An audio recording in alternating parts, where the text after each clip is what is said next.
আসসালামু আলাইকুম সবাইকে, আশা করি সবাই ভালো আছেন। আরও একটা ম্যাচ ডে। বাংলাদেশ সাফ আন্ডার 20 চ্যাম্পিয়নশিপ 2026-এর সেমিফাইনালে আর কয়েক ঘন্টার মধ্যেই মুখোমুখি হবে শক্তিশালী নেপালের বিরুদ্ধে। এবং এই সেমিফাইনালটা জিততে পারলেই সাফ চ্যাম্পিয়নশিপের ফাইনালে আরও একবার বাংলাদেশ চলে যাবে। এবং তার আগে বাংলাদেশের স্টার্টিং ইলেভেনটা কেমন হতে পারে, বাংলাদেশের সম্ভাবনাটা কি, এবং প্রতিপক্ষ হিসেবে নেপাল কতটা শক্তিশালী সেগুলো নিয়ে আলোচনা করতে চাই।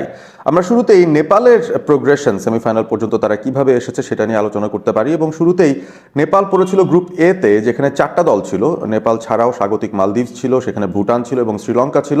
নেপাল তাদের প্রথম ম্যাচে 2-1 গোলে ভুটানকে হারিয়ে দিতে সক্ষম হয় এবং তারপর শ্রীলঙ্কার সঙ্গেও 1-0 গোলে নেপাল জিতে যায়। প্রথম দুটো ম্যাচ জিতে যাওয়ার পর নেপালের সেমিফাইনালটা নিশ্চিত হয়ে যায় এবং শেষ ম্যাচটায় তারা বেশ কিছু এক্সপেরিমেন্ট করে এবং মালদ্বীপসের সঙ্গে একটা খর্বশক্তির দল নামিয়ে সেখানে তাদের সঙ্গে 1-1 গোলে ড্র করেছে। সুতরাং 3 ম্যাচ থেকে সব মিলিয়ে 7টা পয়েন্ট পেয়ে নেপাল গ্রুপ চ্যাম্পিয়ন হয়েই সেমিফাইনালে এসেছে। এবং বাংলাদেশ অন্যদিকে গ্রুপ বি থেকে ইন্ডিয়া এবং পাকিস্তানের সঙ্গে খেলেছিল। পাকিস্তানকে 2-0 গোলে হারানোর পর ইন্ডিয়ার সঙ্গে 1-1 গোলে ড্র করে বাংলাদেশ গ্রুপ রানার আপ হয়ে তারা সেমিফাইনালে উঠে যায়।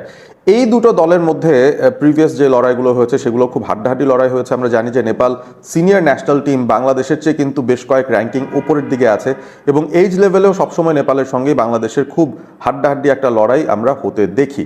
এই ম্যাচটার আগে গুরুত্বপূর্ণ কিছু খেলোয়াড়দের নাম মেনশন করা প্রয়োজন। স্পেশালি নেপালের সবচেয়ে ইম্পর্টেন্ট প্লেয়ার যিনি রয়েছেন, জার্সি নাম্বার 10 যিনি পরেন, তিনি হচ্ছেন সুভাষ ভাম। এই সুভাষ বাম তিনি কিন্তু খুবই খুবই ট্যালেন্টেড একজন প্লেয়ার এবং আমার কাছে মনে হয় যে টেকনিক্যালি নেপালের এই পুরো দলটার মধ্যেই বাকিদের সবাইকে ছাড়িয়ে তার পারফরমেন্সটাই সবচেয়ে বেশি উজ্জ্বল ছিল। আপনি খেয়াল করে দেখবেন যে ভুটানের এগেনস্টে যেই 2-1 গোলের জয়টা নেপাল পেয়েছিল সেখানেও কিন্তু দ্বিতীয় গোলটা সুভাষ বামের কাছ থেকে এসেছিল এবং যেই গোলটা শ্রীলঙ্কার এগেনস্টে দিয়েছিলেন তিনি, সেই গোলটাও কিন্তু জয়সূচক গোল হয়েছিল এই নেপাল দলটার জন্য। সুতরাং তাকে আটকানোটা খুব গুরুত্বপূর্ণ একটা ব্যাপার হবে বাংলাদেশের জন্য। সাধারণত অ্যাটাকিং মিডফিল্ড পজিশনে খেলেন সুভাষ বাম এবং মাঝামাঝি যে জায়গাটা সেন্ট্রাল জোনটা আছে সেইটাকেই তিনি আসলে তার আক্রমণের পরিপূরক জায়গা হিসেবে বানিয়ে নিতে পারেন। তবে তাকে আটকানোর জন্য বাংলাদেশকে যেটা করতে হবে, একটা শক্ত মিডফিল্ড আজকে নামাতে হবে। বাংলাদেশের খেলার দিকে যদি আমরা ফোকাস করি, তারা পাকিস্তানের সঙ্গে যেভাবে খেলেছে মোটামুটি একটা রোনান সুলিভানের একক প্রচেষ্টায় বাংলাদেশ পাকিস্তানকে হারিয়েছিল। যে দুটো গোল এসেছিল সেই দুটো গোল অসাধারণ দুটো ফিনিশিংয়ের মারফতে এসেছিল। রোনান সুলিভান একটা দূরপাল্লার ফ্রি কিক থেকে পাকিস্তানের সাথে গোল করেন, পরবর্তীতে একটা চমৎকার হেডারে দ্বিতীয় গোলটা তিনি করেন। ইন্ডিয়ার সঙ্গেও রোনান সুলিভানের অ্যাসিস্ট থেকে বা তার কর্নার থেকেই বাংলাদেশ কিন্তু তাদের গোলটা বের করতে সক্ষম হয়। সুতরাং মোটামুটি বাংলাদেশের যতগুলো গোল রিলেটেড কন্ট্রিবিউশন আছে সেখানে রোনান সুলিভানই সবচেয়ে ইম্পর্টেন্ট রোল প্লে করেছেন। তবে বাংলাদেশের দুর্বলতার জায়গাগুলো কিন্তু এক্সপোজড হয়ে গেছে পাকিস্তান এবং ইন্ডিয়ার সঙ্গে ম্যাচটায়। এবং এই জায়গাটার মধ্যে আমরা যদি চিন্তা করে দেখি, বাংলাদেশের বেশ কিছু ইনজুরি কনসার্নস আছে, স্পেশালি ডিফেন্সে। শুরুর দিকটায় যিনি ফার্স্ট চয়েস ডিফেন্ডার ছিলেন ইউসুফ আলী, তিনি প্রথম ম্যাচে পাকিস্তানের এগেনস্টে ইনজুর্ড হয়ে যান, সে কারণে দ্বিতীয় ম্যাচেও তাকে আমরা পাইনি। হয়তো এই ম্যাচেও তিনি রেডি থাকবেন না। তার জায়গায় যাকে নামানো হয়েছিল আশিকুর, তিনিও ইনজুর্ড হয়ে গিয়েছিলেন ইন্ডিয়ার সঙ্গে ম্যাচটায়। সুতরাং ডিফেন্সে বাংলাদেশের একটা ফাঁকা জায়গা রয়েছে বা একটা জায়গা রয়েছে যেখানে একটা কনসার্ন থাকতে পারে। তবে সেই কনসার্নের সমাধান হতে পারেন একজন, ডেকলান সুলিভান। মূলত রাইট ব্যাক পজিশনে তিনি খেলেন এবং তিনি রোনান সুলিভানের যমজ ভাই। এখনো পর্যন্ত এবারের সাফ আন্ডার 20 চ্যাম্পিয়নশিপসে 1 মিনিটও খেলার সুযোগ তিনি পাননি, পুরোটা সময় তিনি বেঞ্চে কাটিয়েছেন। সেমিফাইনালেই কি তাকে আমরা প্রথমবারের মতো বাংলাদেশের জার্সিতে দেখবো কিনা, দুই সুলিভান ভাইকে আমরা একসঙ্গে বাংলাদেশের 11-এ আজকে দেখবো কিনা, সেটাই কিন্তু দেখার অপেক্ষায় আমরা রয়েছি। এবং এই ডেকলান সুলিভান তিনি আসলে উইং ধরে ওভারল্যাপ করে সামনে যেতে পছন্দ করেন, ডিফেন্সিভলিও বেশ অ্যাস্টিউট রয়েছেন এবং তার যে উচ্চতাটা রয়েছে সেটা কিন্তু বাংলাদেশ ব্যবহার করতেই পারে যখন তারা সেট পিসে প্রতিপক্ষকে আক্রমণ করতে চাইবে। সুতরাং ডেকলান সুলিভানকে আজকে স্টার্টিং 11-এ বাংলাদেশের ইন্টিগ্রেট করাটা খুবই ইম্পর্টেন্ট একটা ফ্যাক্টর হবে। এবারে আসি বাংলাদেশের মধ্য মাঠে, যেখানে ন্যাশনাল টিমের এক্সপিরিয়েন্স পাওয়া চন্দন রয় রয়েছেন। দুটো ম্যাচে মোটামুটি ভালো পারফর্ম করেছেন, তবে তার কাছ থেকে আরও বেশি আমরা এক্সপেক্ট করি ডেফিনেটলি। চন্দন রয় সোফার যা খেলেছেন তার থেকে বেটার একটা পারফরমেন্স আমরা সেমিফাইনাল ফাইনালের মতো বড় দুটো ম্যাচে দেখতে চাই। আমি ফাইনালের কথা আগেই বলতে চাই না, সেমিফাইনালটা আগে উতরে যেতে হবে নেপালের এগেনস্টে। তবে চন্দন রয় আমার মনে হয় আমাদের মিডফিল্ডের সবচেয়ে ইম্পর্টেন্ট কম্পোনেন্টটা হবেন। তাকে সঙ্গ দেবেন কে?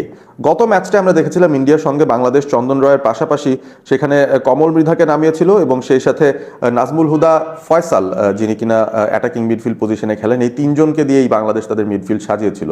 এবং ফয়সালের সাথে চন্দন রয়ের যে কম্বিনেশন প্লে সেটা খুব একটা বেশি আমরা কিন্তু লক্ষ্য করিনি। কমল মৃধার কাছ থেকেও আমরা খুব একটা বেস্ট পারফরমেন্স আশা করছিলাম সেটাও কিন্তু আমরা পাইনি।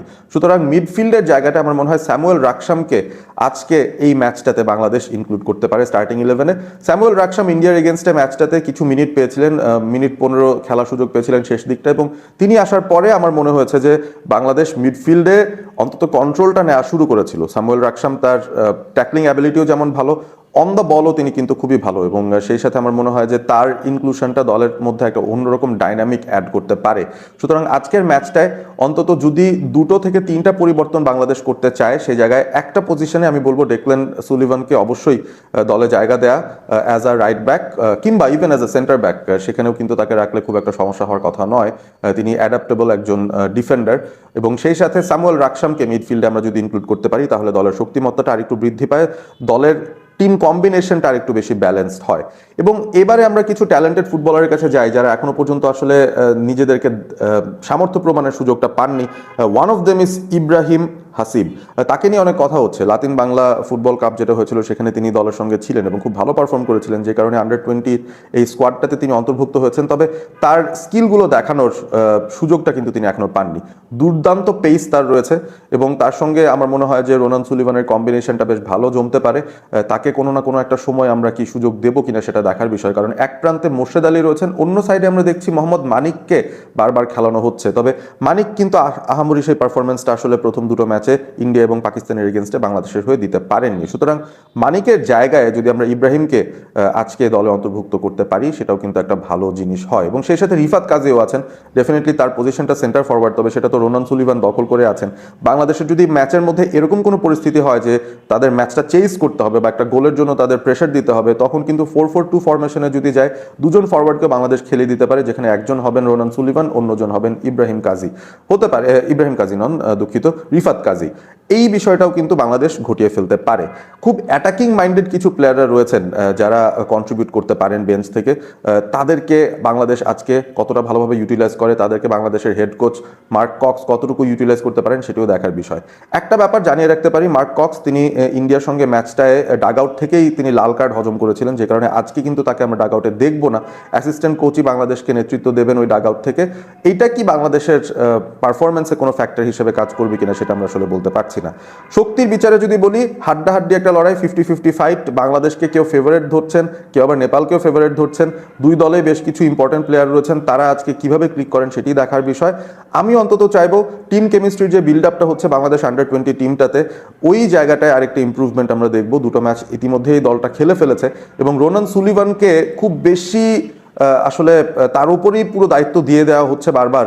তিনি আসলে গোলগুলো করছেন কিংবা অ্যাসিস্টগুলো করছেন, তার কাছ থেকে আরেকটু রেসপন্সিবিলিটি নেয়ার যে বিষয়টা, অন্যান্য যারা রয়েছেন, ফয়সাল রয়েছেন, মুর্শেদ আলী রয়েছেন, তাদেরও কিন্তু রেসপন্সিবিলিটি নিতে হবে। মিডফিল্ডে চন্দন রয়কে রেসপন্সিবিলিটি নিতে হবে। এই জায়গাগুলোতে আমার কাছে মনে হয় বাংলাদেশের একটা ইম্প্রুভমেন্ট আজকে আমরা দেখতে চাই, এবং সবাই যদি সম্মিলিতভাবে তাদের সেরাটা দিতে পারে আজকে, নেপালের এগেনস্টে বাংলাদেশের ম্যাচটা জেতার বেশ ভালো সম্ভাবনা রয়েছে। আমি ম্যাচ প্রেডিকশনে যদি যাই, সেখানে আমি বলবো বাংলাদেশকে আমি কিছুটা এগিয়ে রাখতে চাই। আশা করছি বাংলাদেশ একটা জয় পাবে, 2-1 গোলে বাংলাদেশ এই ম্যাচটা নেপালকে হারাতে পারবে, এরকম একটা সম্ভাবনা আমি অন্তত দেখছি।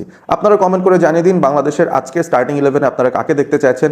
ইব্রাহিমকে শুরু থেকে রাখা উচিত কিনা, ডেকলেন সুলিভানকে একটা সুযোগ দেওয়া যায় কিনা, এবং সেই সাথে রিফাত কাজীকেও ম্যাচের কোনো না কোনো একটা অংশে আমরা ব্যবহার করতে পারবো কিনা সেটা আপনারা জানিয়ে দিতে পারেন কমেন্ট করে। স্যামুয়েল রাকসামকে আমরা মিডফিল্ডে দেখতে পারি কিনা আজকে, সেই ধারণার ব্যাপারেও আপনারা আপনাদের কমেন্টে জানিয়ে দিতে পারেন। ভিডিওটি ভালো লেগে থাকলে অবশ্যই বন্ধুদের সঙ্গে শেয়ার করবেন এবং সাবস্ক্রাইব করবেন। All sport ABP. ভালো থাকবেন সবাই।